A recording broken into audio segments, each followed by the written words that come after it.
Hello, my name's Julian Edgar and I'm the author of the book Modifying the Electronics of Modern Classic Cars. It's for people with cars from the 1990s and the 2000s. Now, I've been writing about electronics and car modification for a long time, but one thing that's changed in the last 5 years, which is just absolutely fabulous, is that the cost of components has just dropped like you wouldn't believe. You can now buy electronic modules, you can now buy electronic displays so cheaply that projects that once would have been a bit borderline are now definitely worth doing. Now, one of those projects is fitting a digital voltmeter to your car.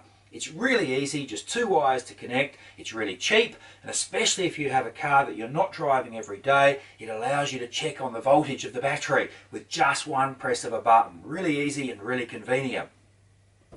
Now, what sort of voltmeters am I talking about? Well, here's one. It's an LED, a red LED digital display. This particular one's got 3 wires, but you can get them with only 2 wires. That makes them really easy to connect. Those 2 wires, one wire goes to ground, the chassis of the car, one wire goes to the positive of the battery, and if you want to be able to switch the meter on and off, simply just put a switch in one of those 2 wires. What I do is I use a press button. So I mount the meter in a box. That box in my particular case also contains a circuit breaker for the battery, and when I want to see what the battery voltage is, I just press my finger on the button and there it is. Easy, quick and easy to see.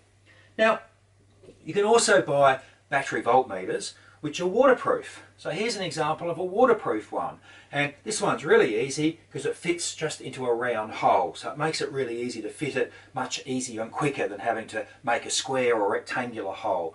And because it's waterproof, it can go anywhere under the bonnet. If it gets splashed with water or rain, water off the road, it doesn't really matter. So that's almost all there is to it. 2 wires to connect, one to chassis ground, one to the positive of the battery.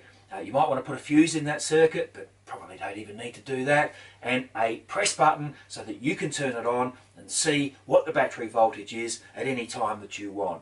Quick, easy, convenient, cheap. It's the sort of thing I'm covering in my book, Modifying the Electronics of Modern Classic Cars, cars for the 1990s and 2000s, and it's the sort of project which I've done on my cars, especially the cars that I don't drive every day, so I can just keep an eye on the battery voltage whenever I want to. I look forward to seeing you next time. Thank you.